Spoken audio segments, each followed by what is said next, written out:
تسہیل بہشتی زیور ایک کتاب ہے، خرید کے رکھ لیں۔ تو اب وضو کرنے کا طریقہ میں پورا بتاؤں گا تو ٹائم لگ جائے گا۔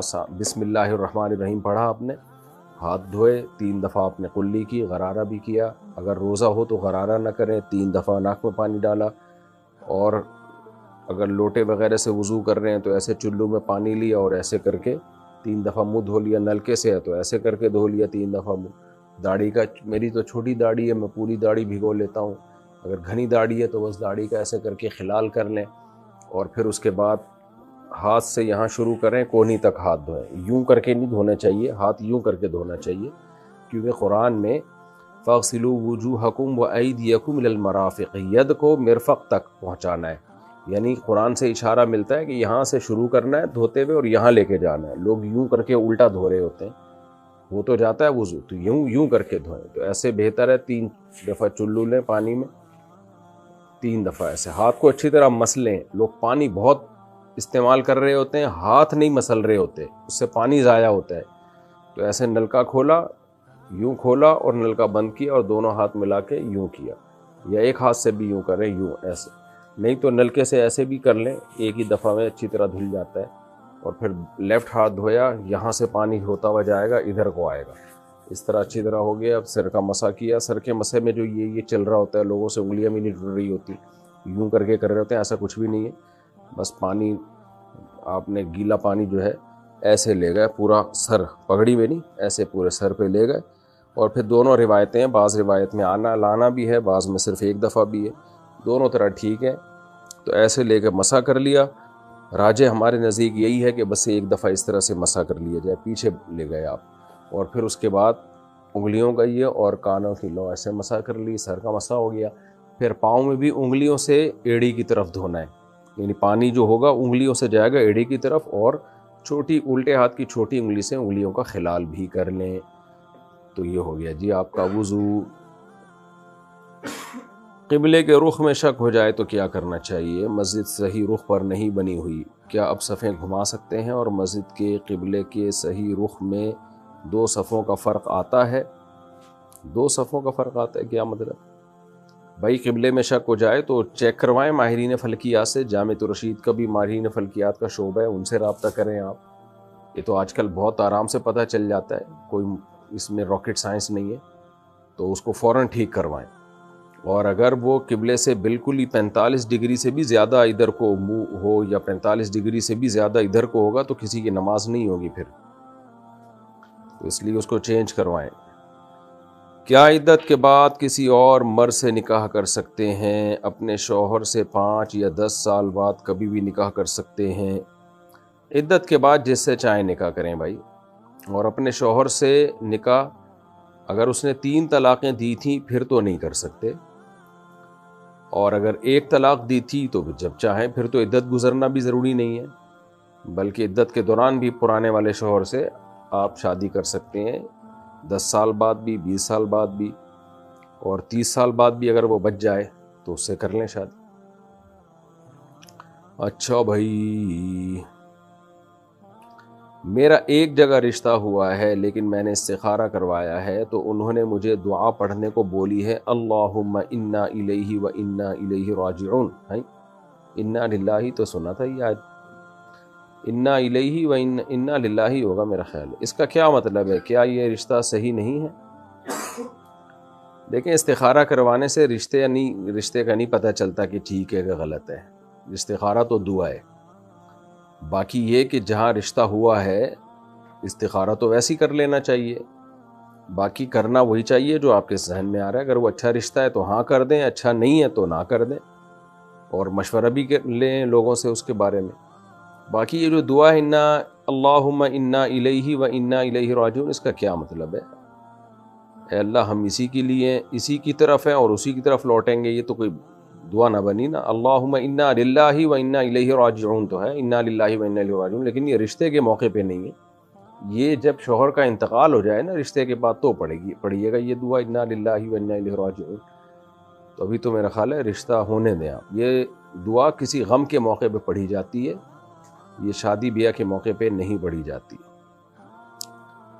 تو یہ رشتہ صحیح نہیں ہے، اس کا مجھے نہیں پتہ یہ رشتہ صحیح نہیں ہے کہ نہیں ہے، اور یہ استخارے سے کبھی بھی نہیں پتہ چلتا، خوب سمجھ لیں، جو استخارہ نکال کے بتائے نا کہ یہ رشتہ صحیح ہے یا نہیں ہے تو جھوٹ بول رہا ہے وہ، یا تو اس کو بیچارے کو دماغ میں کوئی لگ گیا ہے، کچھ الٹا سیدھا ہو گیا اس کے ساتھ، استخارے سے کبھی نہیں پتہ چلتا کہ رشتہ ٹھیک ہے کہ غلط ہے۔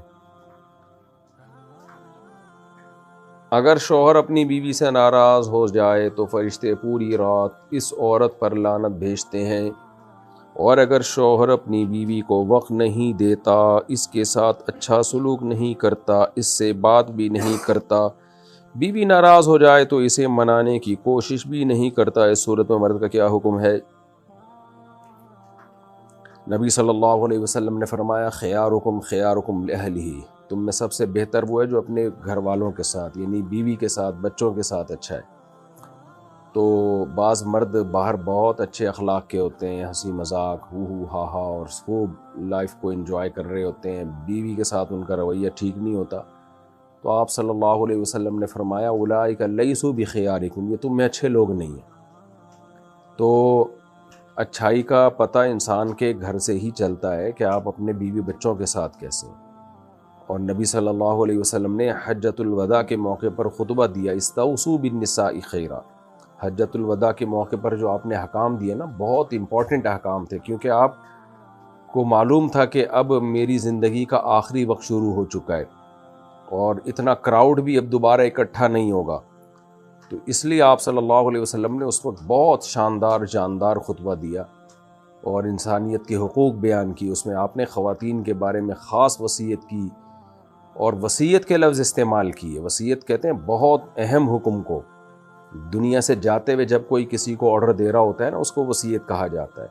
تو آپ نے فرمایا خواتین کے ساتھ یعنی گھر والوں کے ساتھ، جو اس میں ظاہر ہے وہ عورتیں داخل ہیں جو آپ کے گھر میں آپ کے محرم ہیں، تو کہ ان سے اچھا سلوک کرو، اس بارے میں میری وصیت کو قبول کرو۔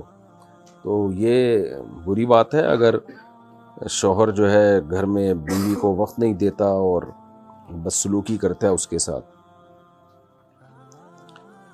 عمر فاروق عمان سے، میرے سالے کی پاکستان میں شادی تھی۔ تیرا سالہ رہتا کہاں تھا؟ اچھا آپ عمان میں رہتے ہیں، آپ کا سالہ پاکستان، ویری گڈ۔ میرے سالے کی، گڈ اس لیے کہہ رہا ہوں کہ آپ عمان میں، وہ پاکستان۔ میرے سالے کی پاکستان میں شادی تھی اور اس کے گھر والے چاہتے تھے کہ میں اپنی بیوی کو پاکستان بھیج دوں۔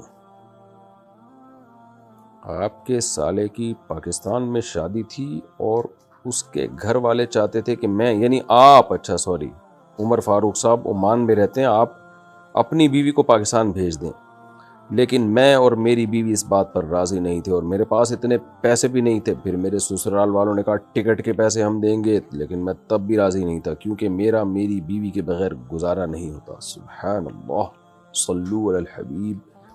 تو اب میرے رشتہ دار مجھے برا بھلا کہتے ہیں، تو اس صورت میں مجھے کیا کرنا چاہیے؟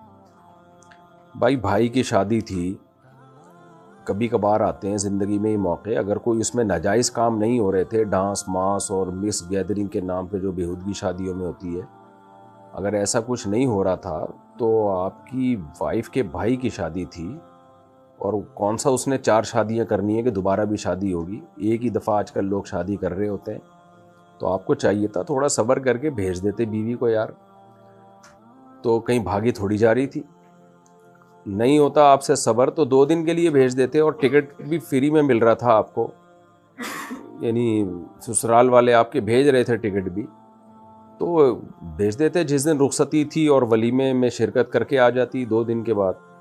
تو اتنا کون سا آپ کو عشق معاشقہ ہو گیا جو چند سیکنڈ بھی بیگم کے بغیر آپ کا گزارا نہیں ہو رہا تھا؟ بہرحال بات بہت اچھی ہے کہ آپ کا بیگم کے بغیر گزارا نہیں ہے، لیکن گزارا کرنا پڑتا ہے رشتہ داری جوڑنے کے لیے، تو میرا تو یہی خیال ہے کہ آپ نے ٹھیک کام نہیں کیا۔ ہاں اگر اس میں کوئی گناہ تھے، ناجائز امور تھے، آپ کا خیال تھا بے پردگی کے طوفان بدتمیزی ہوتا ہے آج کل شادیوں میں، ایسا کوئی خطرہ تھا تو الگ بات ہے۔ نارملی سگے بھائی کی شادی میں بھی بیوی شریک نہیں ہو رہی تو پھر کب شریک ہوگی؟ تو یہ میرا تو خیال یہی ہے کہ آپ نے بہت غلط کیا۔ رشتہ دار مجھے برا بھلا کہہ رہے ہیں، بالکل ٹھیک کہہ رہے ہیں، بالکل مناسب کر رہے ہیں وہ۔ اس صورت میں مجھے کیا کرنا چاہیے؟ اس صورت میں آپ کو چاہیے کہ آپ برداشت کریں اور معافی مانگ لیں کہ بھائی میری غلطی ہے، مجھے بھیجنا چاہیے تھا، میں نے نہیں بھیجا، میں معذرت چاہتا ہوں، یہ کہہ دیں۔ وسیم صاحب سہارنپور انڈیا سے، کیا قضائے عمری میں تحیۃ الوضو اور تحیۃ المسجد کی نیت کر سکتے ہیں؟ جی کر سکتے ہیں۔ شیخ عمر فاروق انڈیا سے، امام کے پیچھے قصر نماز کیسے پڑھیں؟ امام اگر پوری نماز پڑھے گا تو مقتدی پھر قصر پڑھ نہیں سکتے، وہ پوری امام والی ہی نماز پڑھنی پڑے گی ان کو۔ کیا اسلام میں غیر مذہب کے لوگوں کی پوجا اور عبادت میں استعمال ہونے والی چیزوں کا کاروبار کرنا جائز ہے؟ نہیں، جائز نہیں ہے۔ ان کے بت بنا کے بیچنا اور جو بھی ان کے عبادت میں جو چیزیں استعمال ہوتی ہیں اس کی خرید و فروخت مسلمان کے لیے جائز نہیں ہے۔ محمد اسلم انصاری بحرین سے، کیا ظہر کی 4 رکعت سنت مؤکدہ 2 رکعت پڑھ سکتے ہیں؟ بحرین کے عربی 2 رکعت پڑھتے ہیں، اور کیا سنت غیر مؤکدہ 4 رکعت کے بدلے 2 رکعت پڑھ سکتے ہیں؟ سنت غیر مؤکدہ تو 4 کے بدلے 2 بھی پڑھ سکتے ہیں، آدھا ثواب ملے گا، لیکن سنت مؤکدہ میں 4 کے 2 نہیں پڑھ سکتے، اس میں 4 سنتیں ہی پڑھی جائیں گی جو کہ نبی صلی اللہ علیہ وسلم کا معمول تھا۔ تو عربی لوگ پڑھ رہے ہیں 2 رکعتیں، ہاں اگر وقت نہیں ہے 4 پڑھنے کا تو some thing is better than nothing, تو پھر بجائے پوری چھوڑنے کے 2 رکعت پڑھ لیں، لیکن پھر 4 سنتوں کو بعد میں دوہرا دیں۔ طه انڈیا سے، کیا مسجد میں خشوع و خضوع کے ساتھ نماز پڑھنا صحیح ہے؟ کیونکہ جب میں مسجد میں خشوع و خضوع کے ساتھ نماز پڑھتا ہوں تو لوگ کہتے ہیں مسجد میں خشوع و خضوع کے ساتھ نماز پڑھنا دکھاوا ہے۔ اور کیا نبی کریم صلی اللہ علیہ وسلم فجر کی نماز جلدی پڑھا کرتے تھے؟ وضاحت کر دیجئے۔ مسجد میں خشوع و خضوع کے ساتھ نماز پڑھنا دکھاوا ہے، ایسا کچھ بھی نہیں ہے۔ بعض دفعہ انسان کوئی نیکی کرتا ہے تو پہلے تو شیطان اس کو اس نیکی سے روکتا ہے، جب انسان نہیں رکتا تو شیطان اس کے دل میں وسوسے ڈالتا ہے کہ تو دنیا کو دکھا رہا ہے، دنیا کو دکھانے کے لیے کر رہا ہے، تو یہ شیطانی وسوسہ ہے، تو اس کی بالکل پرواہ نہ کریں، آپ خشوع و خضوع سے نماز پڑھیں، اور اگر دل میں خیال آئے کہ میں تو ریا کر رہا ہوں تو ان خیالات کو بھی اگنور کریں، تھوڑے دنوں میں جب عادت ہو جائے گی تو یہ وسوسے آنا بھی بند ہو جائیں گے۔ باقی یہ کہ نبی صلی اللہ علیہ وسلم فجر کی نماز جلدی پڑھا کرتے تھے، دونوں طرح کی حدیثیں، اسفروا بالصبح فإنہ اعظم للأجر، شرح معانی الآثار میں حدیث ہے، اور ترمذی میں بھی ہے غالباً کہ فجر کو روشن کر کے پڑھو، اس میں اجر زیادہ ہے، لیکن دوسری طرف حدیث میں یہ بھی آتا ہے کہ نبی صلی اللہ علیہ وسلم غلس میں یعنی اندھیرے میں فجر کی نماز پڑھا کرتے تھے، اور کنّا متلفعات بمروطہن، صحابیات کہتی ہم نماز میں شریک ہوتے تھے، چادروں سے ہم لپٹی ہوئی ہوتی تھیں، لا یعرفن من الغلس، اتنا اندھیرا ہوتا تھا کہ کوئی ہمیں پہچانتا نہیں تھا، تو یہ بھی ثابت ہے۔ تو راجح بات یہی ہے کہ اگر کوئی رات کو تہجد میں اٹھا ہوا ہو، یا کوئی قوم ایسی ہو جو تہجد میں رات کو اٹھتی ہو، جیسے صحابہ کرام میں تو میجورٹی رات کو تہجد پڑھتی تھی، تو ان کے لیے تو اول وقت میں ہی فجر پڑھنا افضل ہے۔ لیکن جب ایسا نہ ہو، جیسے کہ ہماری سوسائٹی میں 1% لوگ بھی نہیں ہیں جو تہجد پڑھتے ہیں، اور فجر کی نماز ہی 1% نہیں پڑھ رہے، تو تہجد کہاں پڑھیں گے؟ تو ایسے موقع پہ جماعت کی کثرت کے لیے، تاکہ لوگ زیادہ سے زیادہ جماعت میں شریک ہوں، فجر کو دیر سے پڑھنا چاہیے، کیونکہ جہاں 2 حکمتیں ٹکرا رہی ہوں تو اس میں جماعت کی فضیلت والی حکمت کو شریعت نے یعنی ترجیح دی ہے۔ جیسے ایک عشاء کی نماز کے بارے میں آپ صلی اللہ علیہ وسلم نے فرمایا کہ اگر مجھے مشقت کا خوف نہ ہوتا تو میں تمہیں حکم دیتا کہ 1/3 رات تک عشاء کی نماز کو مؤخر کرو، لیکن مؤخر کیا نہیں، وجہ اس کی ہے کہ لوگ سو جائیں گے، جماعت میں شریک نہیں ہو سکتے۔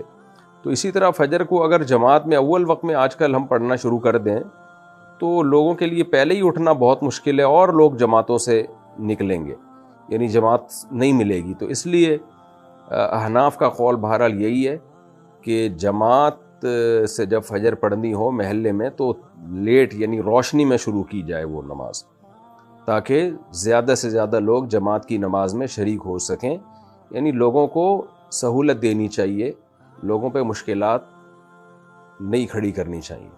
البتہ رمضان میں چونکہ سب اٹھے ہوئے ہی ہوتے ہیں، اس لیے پھر اول وقت میں پڑھنے کا کہا جاتا ہے کہ اب دیر سے پڑھنے میں کوئی حکمت نہیں ہے، کوئی فائدہ نہیں ہے، کوئی مصلحت نہیں ہے، بلکہ اور لوگوں کو حرج اور لوگ تنگی میں مبتلا ہوں گے.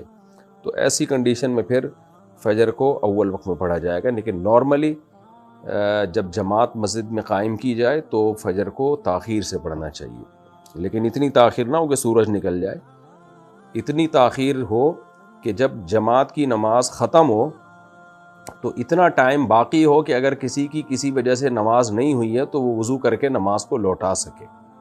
یعنی 10 سے 15 منٹ کا وقف، یعنی جب آپ سلام پھیرے نا فجر کا تو 15 منٹ یا 10 منٹ کم از کم باقی رہنے چاہیے سورج نکلنے میں.